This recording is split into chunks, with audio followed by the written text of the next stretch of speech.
Hello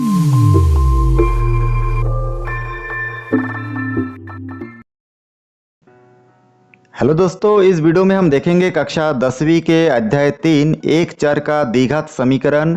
और इस video में मैं आपको डिटेल्स में जानकारी दूंगा मूल का उपयोग करके कैसे हम लोग वर्ग समीकरण बनाना सीख सकते हैं, कैसे बना सकते हैं। इसके बाद कभी भी आपको मूल का उपयोग करके समीकरण बनाने में कोई भी दिक्कतें नहीं आएगा, इसका गारंटी मैं आपको देता हूँ।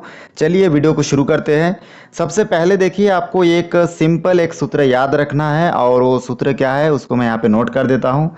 और वो हमारा सूत्र है, समीकरण बनाने का जो सूत्र है वो है एक्स स्क्वायर माइनस, उसके बाद आपको ब्रैकेट के अंदर लिखना पड़ेगा अल्फ़ा प्लस बीटा, और कोष्टक के अंदर एक्स लिखना है, उसके बाद plus alpha beta equal to 0। अब ये अल्फ़ा क्या है और बीटा क्या है उसको हम लोग जानेंगे। मतलब हमारे इसमें जो दो मान दिया रहेगा उसमें से पहला जो मान है उसको हम लोग क्या मानेंगे, पहला जो मूल है उसको हम लोग मानेंगे, पहला मूल को हम लोग मानेंगे अल्फ़ा, और दूसरा जो मूल है उस दूसरे मूल को हम लोग क्या मानेंगे, बीटा। तो अल्फ़ा मतलब पहला मूल और बीटा मतलब दूसरा मूल। तो चलिए अब इसका उपयोग हम लोग करते हैं और समीकरण कैसे बना सकते हैं उसको देखते हैं।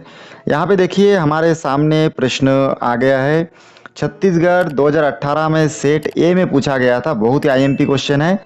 तो यहाँ पे देखिए अल्फ़ा का मान जो दिया है वो क्या दिया है, इसमें अल्फ़ा इक्वल टू हमको दिया गया है, पहला मान कितना है 3, तो यहाँ पे 3 नोट करेंगे। और बीटा बराबर यहाँ पे 8 दिया है तो हम लोग नोट करेंगे बीटा बराबर 8। उसके बाद हम लोग यहाँ पे जो सूत्र हम लोग अभी लिखे थे उस सूत्र का उपयोग करेंगे। सूत्र मैं यहाँ पे नोट कर लेता हूँ, क्या था सूत्र, एक्स का square minus alpha plus beta, और इसको कोष्टक बंद कर देंगे, साइड में एक्स लिखेंगे, फिर प्लस अल्फ़ा और बीटा लिखेंगे बराबर 0 लिखेंगे। ये हमारा सूत्र था।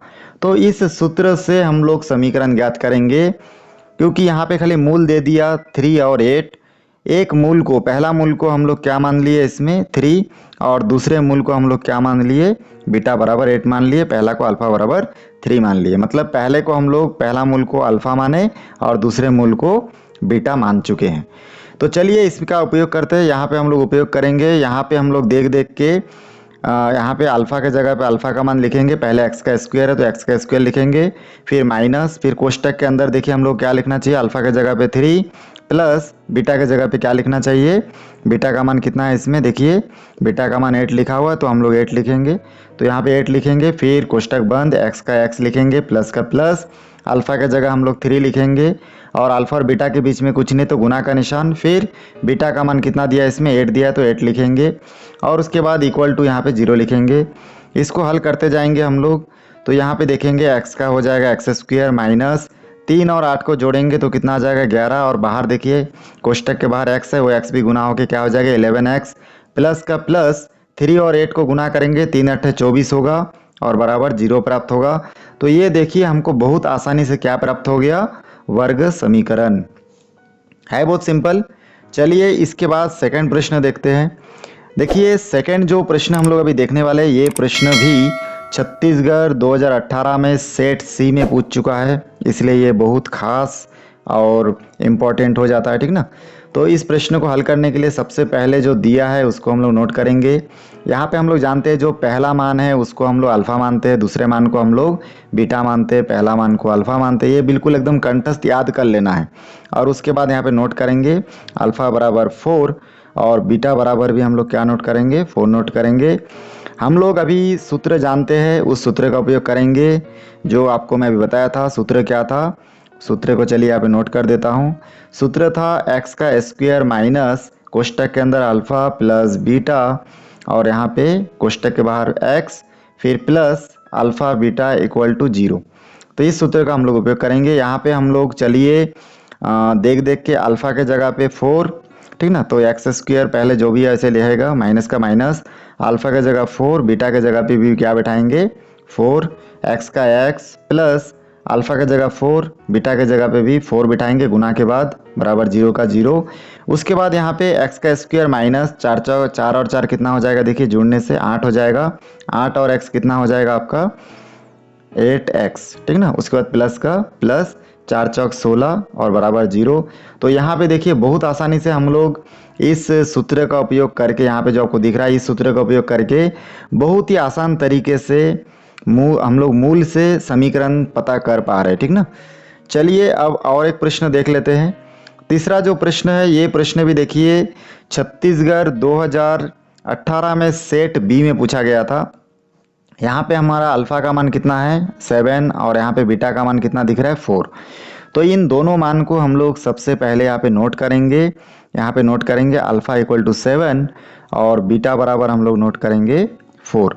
उसके बाद जो सूत्र आपको बताया था, देखिए अभी तक हम लोग 3 बार नोट कर चुके हैं। अभी तक तो मेरे हिसाब से आपको याद हो गया होगा, x square minus alpha plus beta x plus alpha beta बराबर 0।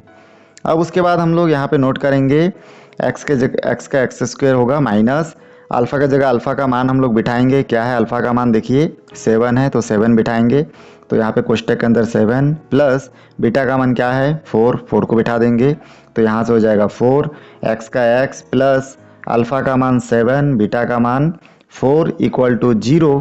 और यहाँ से आगे सॉल्व करेंगे तो हो जाएगा एक्स स्क्वायर माइनस 7 और 4 आपस में जुड़ेगा तो हमको प्राप्त हो जाएगा 11 और बाहर एक्स है तो एक्स का एक्स प्लस का प्लस 7 चौके 28 हो जाएगा और बराबर 0। तो बहुत आसानी से देखिए यहाँ पे हमको प्राप्त हो गया कौन सा मान, मूल 7 और 4 दिया था और हम लोग हल करके कितना लिए, एक समीकरण बना चुके हैं।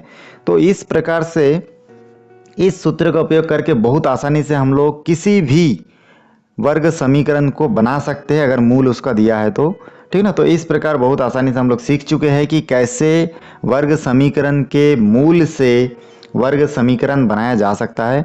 मेरे वीडियो में अगर कोई आपको दिक्कत आ रहा है समझ में नहीं आ रहा है, या फिर आपको इसके अलावा कोई दूसरे टॉपिक भी समझ में नहीं आ रहा है तो उसको आप कमेंट्स करके बता सकते हैं।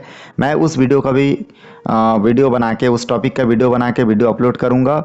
मेरे वीडियो को शुरू से आखिरी तक आप सभी देखें, इसलिए आप सभी का बहुत बहुत धन्यवाद।